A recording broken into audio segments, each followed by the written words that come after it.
Welcome to a podcast to heal your soul, where we explore the path to emotional well-being and inner peace. I'm your host, Lela. And I'm your host, Calli. And together we'll navigate the challenges of life and everything in between, so you can heal, grow, and thrive. Let's begin the journey to a healthier, more peaceful you. The materials and content within this podcast are intended as general information only and are not to be considered a substitute for medical advice or treatment. Hello and welcome to another episode of a podcast to heal your soul. I'm your host, Calli, and I'm here with my co-host, Lela. How are you today, Lela? I'm great, thanks, Calli. Good, I'm happy to hear that. And we're also here again with Hershey.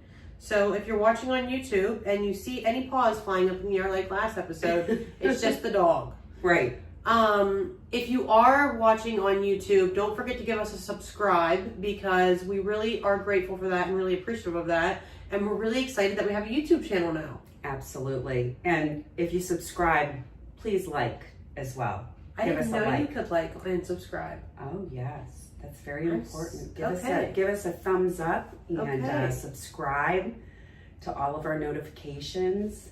I love it. Yeah. Look at that. Teaching me something. I'm a YouTuber. I mean, not personally a YouTuber, but I guess I am now. But I love watching YouTube. Yeah. I've never gone too into it, but I'm liking learning it more. Mm. So today on the episode, we are going to talk about our health and wellness journeys from the past and how we navigate them in the present and what we're looking forward to on our health and wellness journey in the future. So to get started, I would like to ask Lela what your health and wellness journey was like growing up, if you care to share. Sure. Yeah, that's a very important point because I think that our habits are learned at a very young age, and some of us can grow out of them, and some of us have to struggle with it. And for me, I've struggled with it. Growing up, food was always love, you know? I was very similar in that aspect. Yeah, food was always love. I don't remember any parameters given around how much food you could eat or anything like that. I mean, I remember as a kid being handed my Easter basket and I ate it all in one day. You know, I didn't have any edit button in my brain that said, okay, you're full, you've had enough. With me, sugar has always been pretty much my drug of choice. Yeah. And as I've grown older, it still haunts me and I still struggle with it. But growing up, I was a pudgy kid, got made fun of a lot in school, got called elephant. Even teachers would even make fun of me. I mean, it was ridiculous, but traumatizing. I'm sure. Traumatizing. It really follows you. I remember one time I wrote into this one magazine for teenagers. I forget what it was called, but they had a column in there to write in if you had, you know, any struggles or problems or anything like that.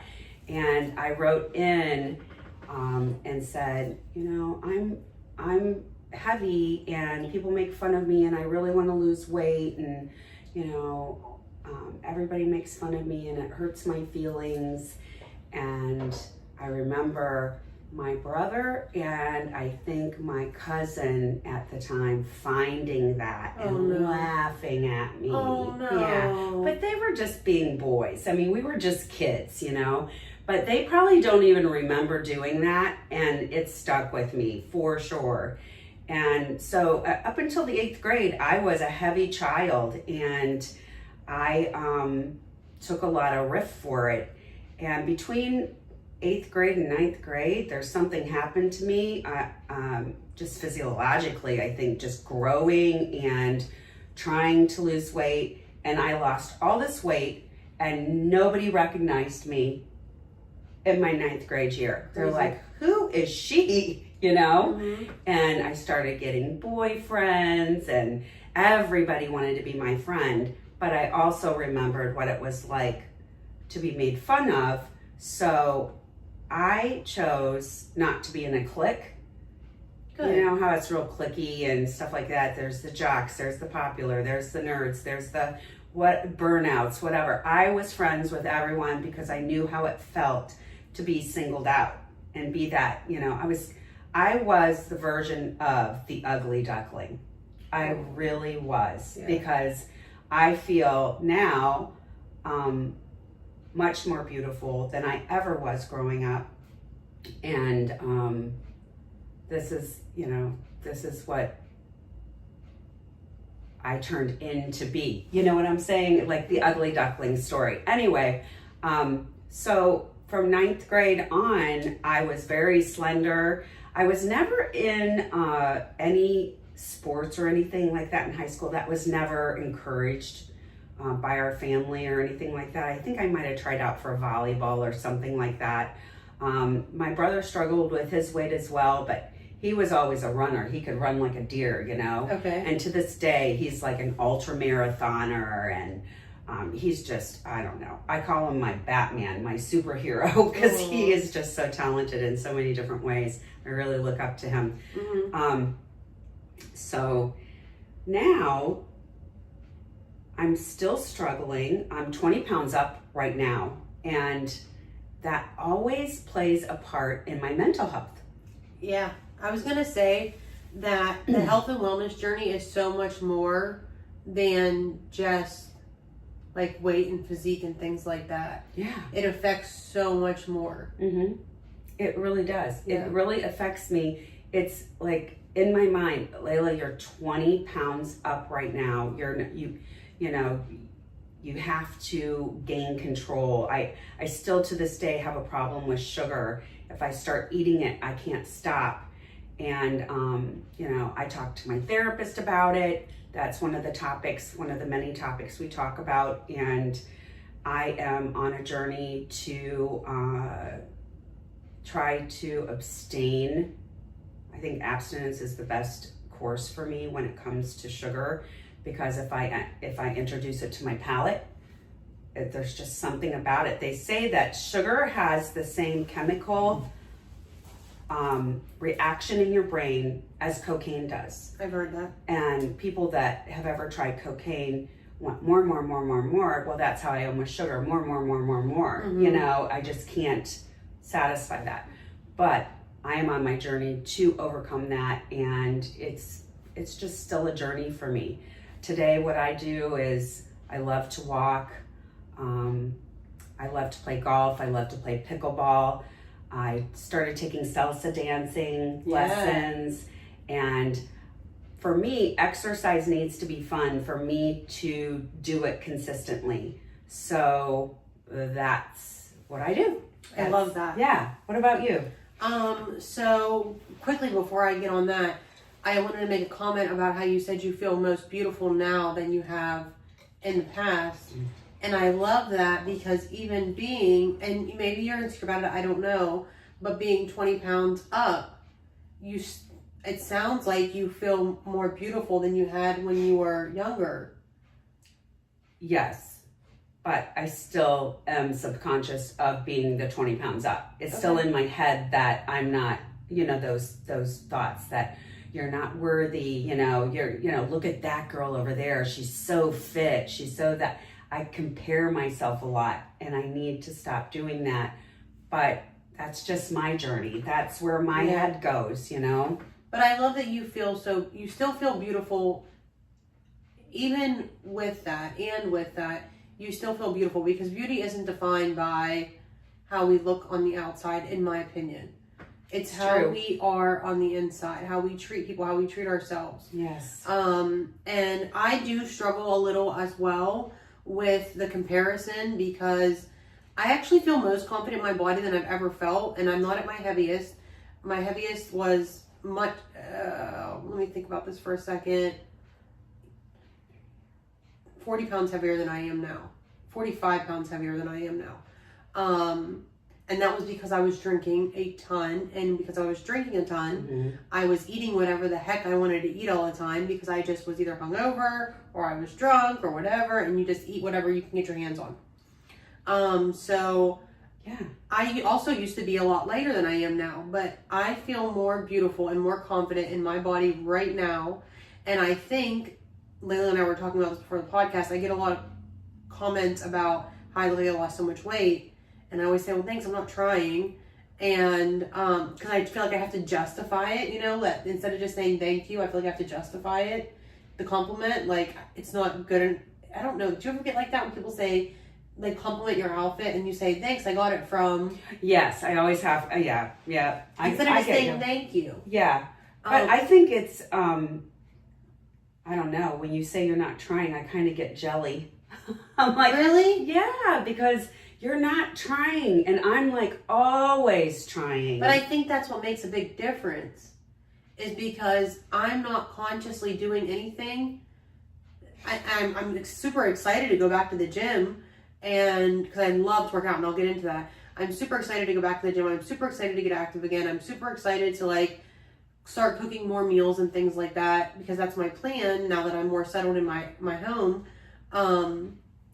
But I think because I'm not trying and obsessing over it, that's what makes it easier for me, because when I am trying and obsessing over it, I don't notice the scale go down at all. Yeah, I've heard of that. I get like so worried about it that I'm stressing myself out, which I think makes me retain weight. And then I also stress so much about what I'm eating that maybe I end up eating more or too little, and then I'm not just eating till I'm satisfied.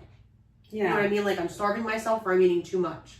Yeah, and speaking of stress, I mean, that ignites the cortisol hormone in your system that holds on to weight. Mm-hmm. So maybe that's... I'm way less stressed than I was and for a long time. So, especially for the last, like, since my dad's passing. But, I think that's a big reason, too, is being less stressed. I like what you said about equating drinking all the time with, you just kind of lose any willpower and you just eat whatever you want. That's what I can't figure out now, because I quit drinking and then I lost all of this weight, and then now I drink very moderately. I mean, maybe once, twice a week, if that, ever. I think I've never seen you drink. Yeah, well, I mean, I do. I have a couple cocktails here and there, but now I don't know, I'm just hanging on to my weight. It could be my age too. I'm 60 years old. I went through menopause and all that stuff. Our bodies change, and that's a known fact. Absolutely. That as you age, it's harder to lose the weight, but I want to hang on to my youth at all costs. I mean, I will do whatever it takes to stay and look young and feel young. I want to look as young as I feel inside. Yeah, I love that. Yeah. I think stress is a huge factor. I think that I'm still navigating how to not be stressed. That's a part of my health and wellness journey too, is navigating how to not be stressed. So my health and wellness journey equates a lot, like you said earlier, to my mental health journey. I was very active growing up. I was very petite. I did never feel tiny enough though. I didn't struggle with weight, but I had a really great friend who's still my great friend to this day that was just naturally much smaller than me. She just had a smaller build. Mm-hmm. And I always had a more muscular build. And I always felt super insecure in my teens because she was so much smaller. I couldn't fit into her clothes. We couldn't share clothes. I was like, this stinks. I'm so much bigger than her. I remember sitting on the stage when I was a kid in junior high, and my thighs, they expand out obviously when you let them lay flat. Yes. And they expanded out, and I was like, God, I'm so fat. I was never fat. Yeah. I was so mean to myself, but I was always active. I was always fit. I was always doing something to keep going. And just to give you a little idea where my health and wellness journey started, I actually, it's funny because I'm by trade and initially a certified personal trainer. I've been one since I was 19. But I went to college and I was so bored physically. I had so much energy to burn and I didn't know how to burn it, so I started running and I started going to the gym. And my mom suggested to me, because I wasn't really big in school, my mom suggested to me, why don't you become a personal trainer? And I thought to myself, I can't do that for a career, then I won't like it anymore, and I love it right now. And I gave it some thought, and I thought about it, and then I went to a workshop over a weekend, and it was a kickboxing certification, and I fell in love, and I knew this is what I was meant to do, and I knew that I was meant to impact people's lives in a health and wellness way. And it changed everything for me. I got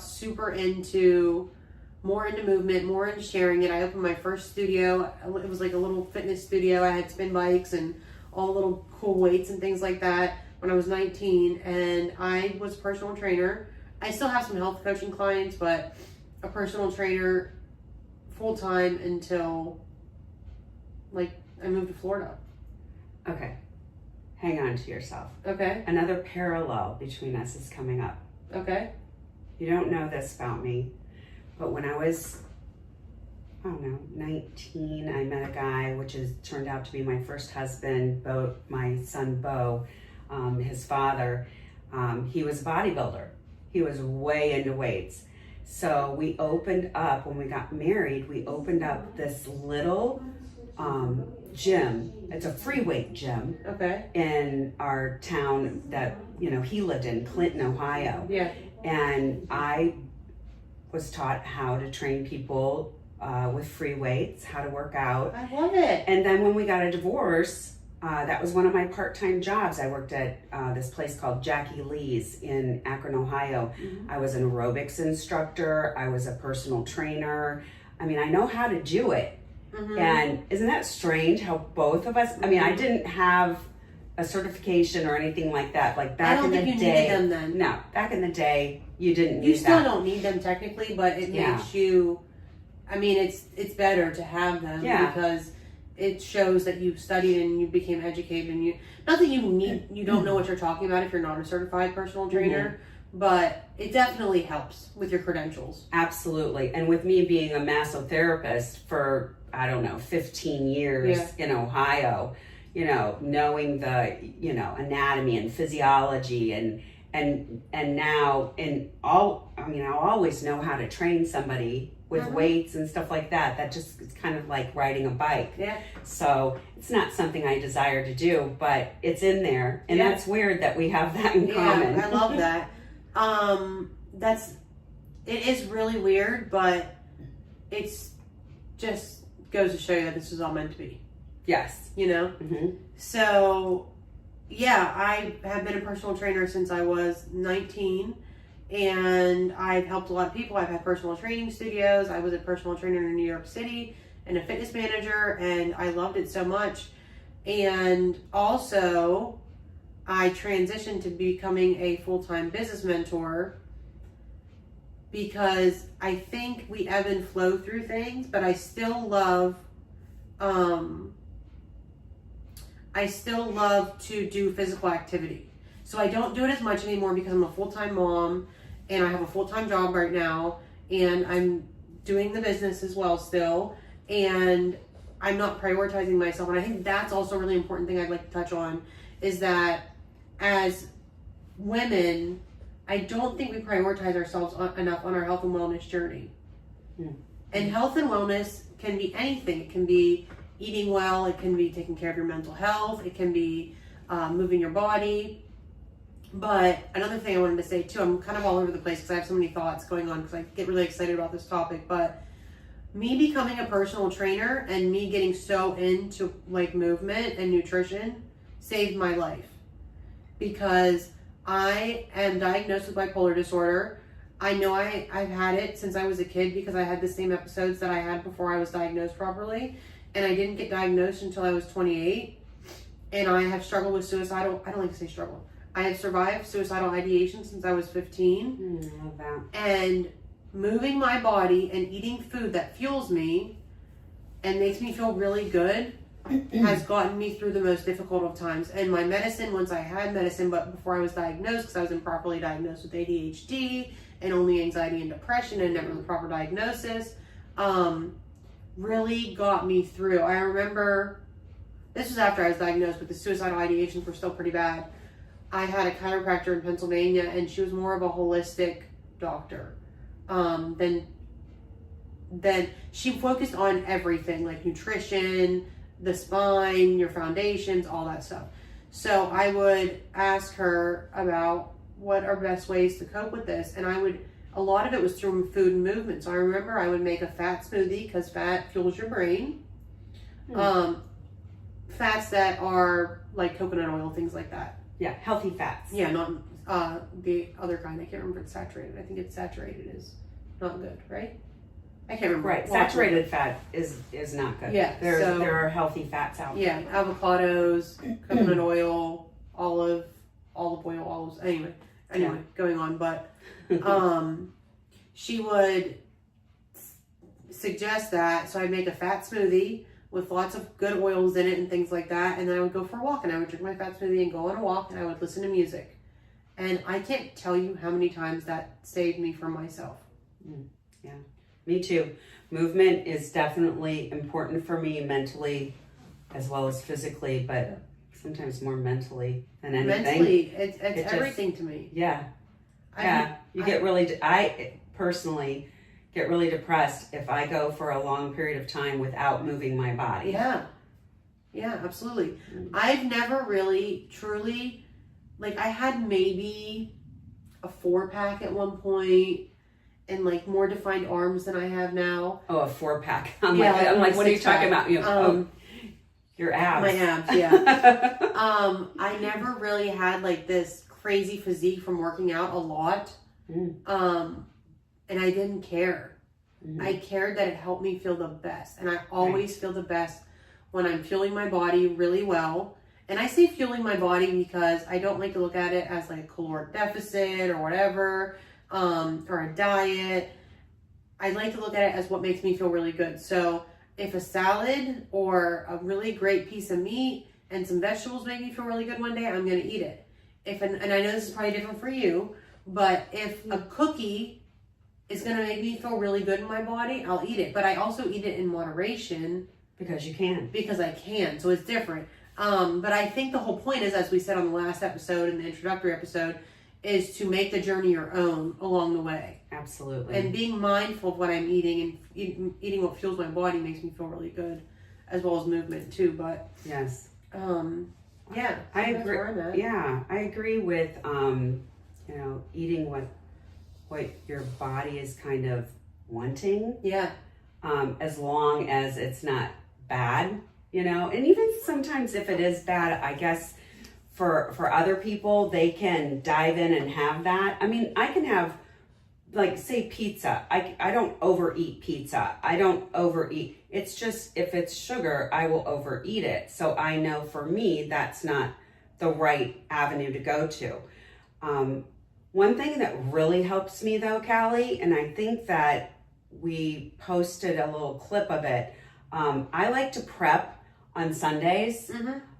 Just, chop up some vegetables, I have all of these different storage devices that I put in my refrigerator and stuff. But for me to have go-to healthy items that are already prepped and ready is really important, so that I don't go to something that is less healthy but more convenient. Yeah, absolutely.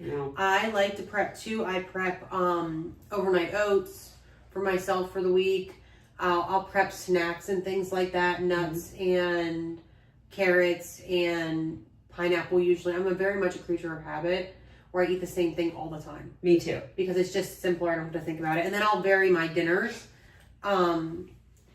But usually breakfast snack, lunch snack is all the same thing. And then I'll vary my dinners out. Yeah. And cook different things, or I'll prep it and then reheat it or whatever. But I have an invitation for you. Oh. And if you don't resonate with it, totally leave it behind. But I noticed you said bad when you were talking about a certain type of food. I used to do that too. And maybe this won't resonate, so totally ignore me if it doesn't. But I don't think of food as good and bad anymore. Because I try not to put a negative connotation around food. And that seemed to help me stress less. I don't know if you stress about food now. Oh, yes. Do you? It helped me stress less about food. Yeah. and don't be so obsessed. I think I have an issue, you know, like when it comes to obsessing about, okay, what am I going to eat today? Oh, if I don't eat at this time, you know, I'm probably going to go and snack late at night or whatever. You know, that's one of my habits that I do. But I guess, I mean, that does resonate with me, and I shouldn't label it like that. But I don't know. I just do. It's just natural for me to think good and bad about food, you know, because it's always been such a key point in my life. I've struggled with weight my whole life, you know? It's absolutely so natural, and that's what society's standards are. Right. We're taught good fats, bad fats. We're taught good meat, bad meat. You know what I mean? Good carbs, bad carbs. Right. So it's ingrained in us from a young age to use that verbiage. Right. And I don't know why I started it. I don't know if someone said that food's just food. It's just a thing. It doesn't like have feelings or anything. I don't even think of feelings anymore as good or bad. I just think of them as feelings. They're feelings, and we have to feel all of them. And it's food, and it feels really good to feel the feelings that feel really good, and it fuels us. So that's why I think of it. That's how I kind of think of it as food with food. Right. I don't know about you, but as I've tried every diet in the book, every diet in the book, I have come to the conclusion that what's sustainable for me is what I will do. I kind of have this thought process. If it's processed, I try to stay away from it. Like if it's in a box, I try to stay away from it. I have this little rule. Like if it has a mother and it comes from the ground, it's a whole food and it's okay to eat. I love that. Yeah. I mean, nothing's perfect. Obviously, I'm 20 pounds up. I'm not perfect about it, but I have that thought process when it comes to food now. I'm not going to go on this crazy diet. I tried this diet called the potato hack. And for some people, that really works. And you eat potatoes 3 to 5 days and nothing but potatoes. That's so interesting. Yeah. Potatoes have supposedly an ingredient in them that changes the biome in your gut, and also shifts your metabolism. But for me, I tried that for a couple weeks, like just doing 3 to 5 days, and then on the off days, then you just eat a healthy diet. Okay. You know, for me it didn't work, but for a lot of people I know it did work. But to me, that is not a sustainable diet. To think that you're going to eat potatoes and nothing but potatoes the rest of your life. Yeah. That's just not, it's not sustainable for me. So I like a variety, but I want a variety of try to, you know, good foods, whole foods, you know? 2 things to that. I also do the same, and I try to do what is long lasting, and that's eating whole foods. That makes me feel the best. And also, what is the craziest diet you've ever been on? Oh, the cabbage soup, probably. I've never heard of that. Really? Oh yeah, back in the day, cabbage soup diet. It doesn't work. I love cabbage though. Yeah, I love cabbage. It just doesn't love me. I think, I did do Weight Watchers. I did Atkins, I did keto, I did paleo. My favorite, I don't have any like crazy stories because I never really like fasting or anything like that. But I think my favorite is paleo and keto. And it's a whole food based paleo and keto. And I love keto, and my brain felt the best when I was on keto. It's very hard to sustain though if you're going really strict with it and really structured, because you're counting, at first it is at least, you get used to it over time. Counting macros and all that, and then you're journaling it out and this and that and things of that nature. But it takes a lot of work, but it was really worth it for my brain function. And paleo was just super fun because there was no really thinking about it. I have a great paleo cookbook, and it's just whole foods, and the food is so good because it's whole foods. It tastes so good. Yeah, I feel like it's whatever's right for you, because we always, we all are individuals and have different food sensitivities and things of that nature. So there's different things you can and cannot do. And you know your body and you do what feels good. But I also agree with I don't call it keto, I call it a protein forward diet. I like that. Yeah, protein forward diet. As we age, the more protein we can have is just so much better for us, and lean proteins and things like that. But counting your macros is really important, and the macros are what? Counting your fats, your protein, your calories, your fiber. Carbs. Carbs, yes, carbs for sure. Thank you for that. And yeah, that's, for me, that works when I do that. I have this little keto app, and you can scan the barcode. Oh, I like that. Of foods in the grocery store, and it will tell you if it's red, it will say stay away from that, or it will just break down your macros right there in front of you so that you can subtract your fiber from your carbs and know what your net carbs are and all of that. So yeah, maybe we can put that a link to that in the show notes. Yeah, it's a fabulous little tool to help you stay on track. I really like MyFitnessPal because it does track macros, it tracks calories, it tracks all your food that you eat, it tracks movement. MyFitnessPal, I work with the holistic health clients that I still have. I have them utilize MyFitnessPal without judgment, and I think that's the most important thing that I can give anybody in this listening to this episode, and as a takeaway, is to not judge yourself. And me not judging clients over the years is, I think, what one had me have long-lasting clients, and two, help them achieve their goals. Right. I've used the FitnessPal before. Yeah. It's been a hot minute, but I've used it before. Yeah. I like it a lot. But yeah, I think not judging yourself and not judging others on the journey is super valuable. Yes. Because not everything is for everyone.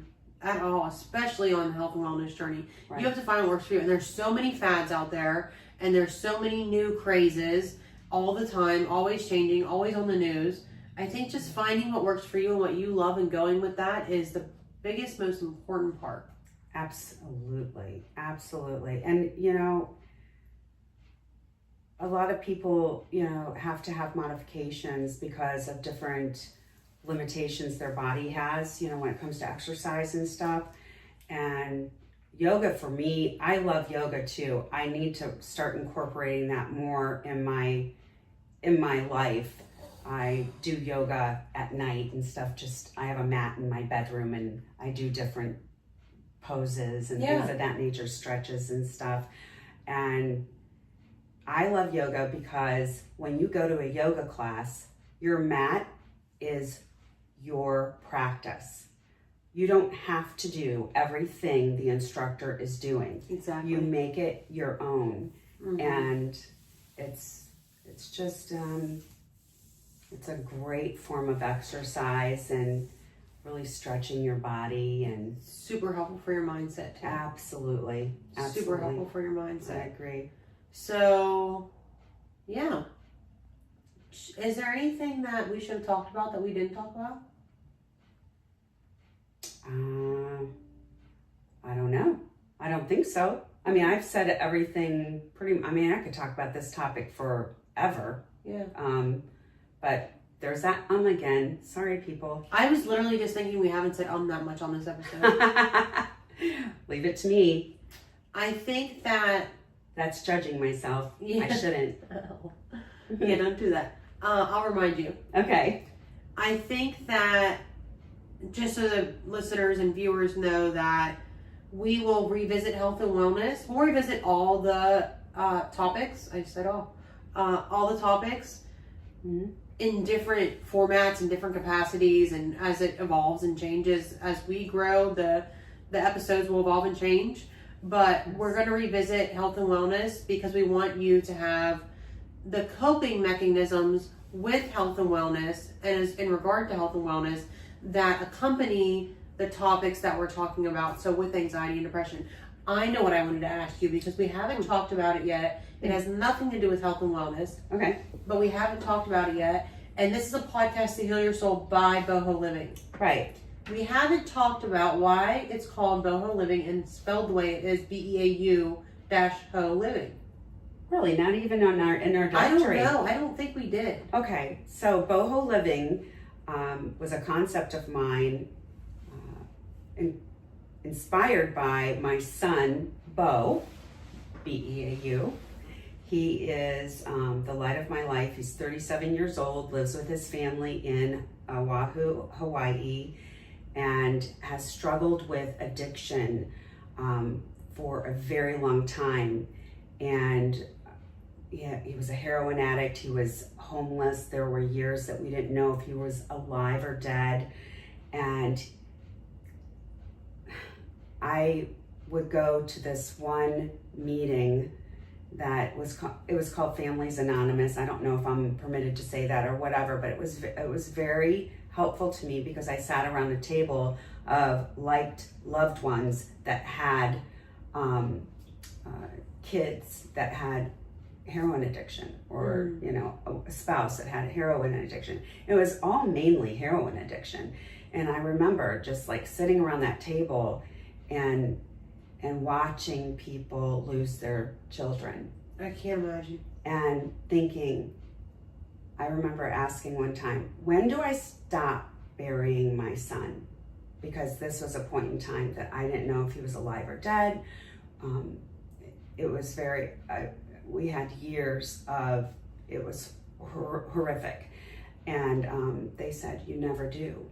And then I kind of felt guilty that my son was still living, but that, somebody else's son or daughter just passed away or whatever, just like, what? I mean, it's usually a death sentence when you have a heroin addict. So it's not, you're mourning somebody who's still alive walking around, basically.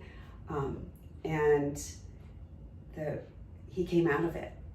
I don't know what happened, but he went through rehab and detox so many times I can't even count. He OD'd so many times I can't even count. For him to still be alive is a miracle, and sober is a miracle.